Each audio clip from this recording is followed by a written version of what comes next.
नमस्कार दोस्तों, modern learning channel में आपका स्वागत है। यदि आपको वीडियो पसंद आता है तो उसे लाइक करना और शेयर करना मत भूलिए और कमेंट बॉक्स में जाकर कमेंट कीजिए।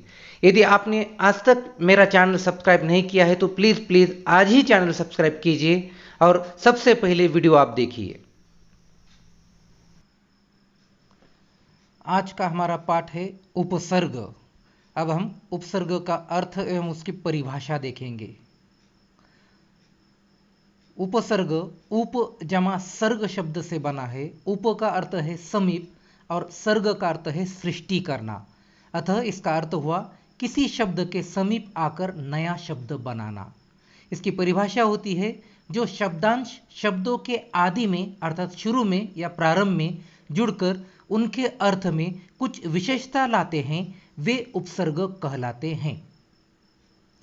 ये बात जरूरी है कि उपसर्ग शब्दों के आरंभ में या पहले जोड़े जाते हैं और प्रत्यय जो होते हैं वो शब्दों के अंत में अर्थात बाद में लगाए जाते हैं। तो ये दोनों में का अंतर समझना जरूरी है।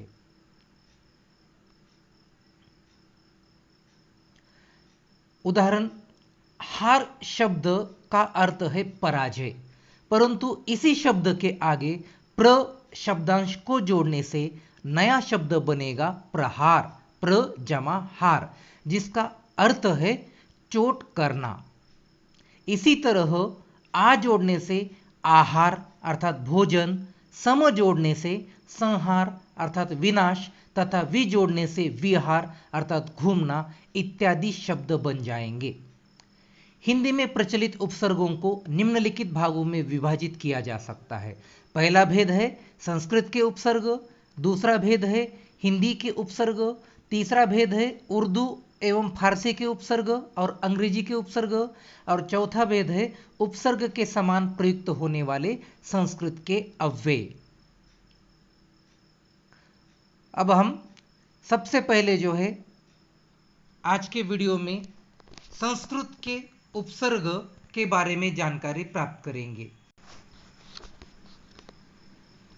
संस्कृत के उपसर्ग। संस्कृत में 22 उपसर्ग हैं। पहला अति अर्थात अधिक या परे। उदाहरण, अत्यंत, अतीव, अतीन्द्रिय, अत्यधिक, अत्युत्तम। दूसरा अधि अर्थात मुख्य या श्रेष्ठ। उदाहरण, अधिकृत, अध्यक्ष, अधीक्षण, अध्यादेश, अधीन, अध्ययन, अध्यापक। तीसरा अनु अर्थात पीछे या समान। उदाहरण, अनुज, अनुरूप, अन्वय, अन्वीक्षण, अनुदित, अन्वेक्षण, अनुच्छेद। चौथा अप अर्थात विपरीत या बुरा। उदाहरण, अव्यय, अपव्यय, अपकर्ष, अपशकुन, अपेक्षा आदि। पांचवा अभि अर्थात पास या सामने। उदाहरण, अभिभूत, अभ्युदय, अभ्यंतर, अभ्यास, अभिप्सा, अभिष्ट।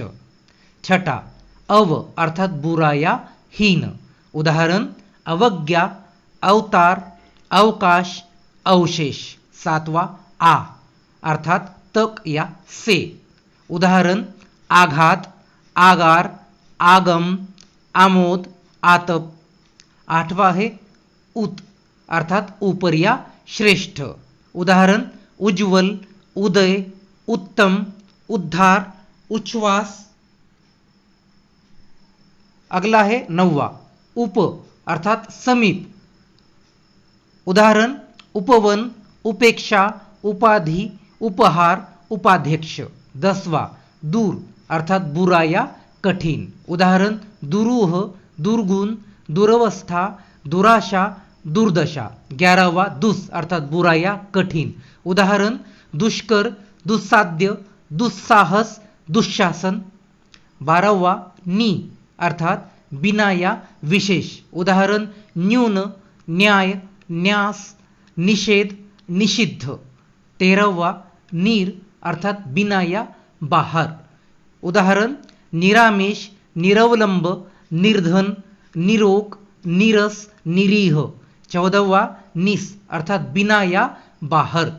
उदाहरण, निश्चल, निष्काम, निष्फल, निसंदेह, 15वां प्र अर्थात आगे या अधिक, उदाहरण प्रयत्न, प्रारंभ, प्रोज्वल, प्रेत, प्राचार्य, प्रार्थी आदि।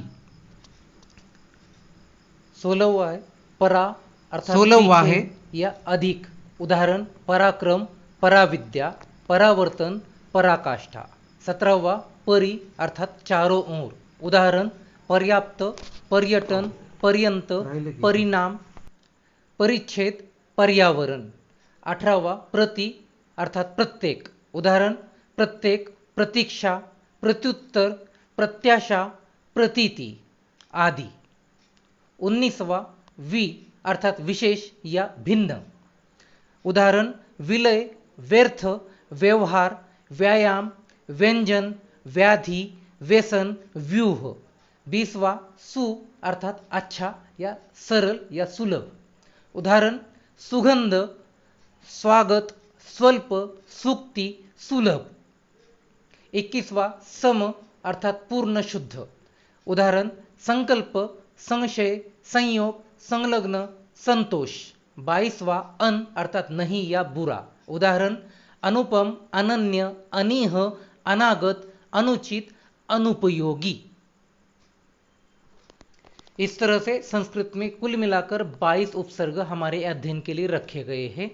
धन्यवाद। मिलते हैं हम अब अगले वीडियो में, जिसमें हम उपसर्ग का आगे का भाग देखेंगे। तब तक के लिए धन्यवाद।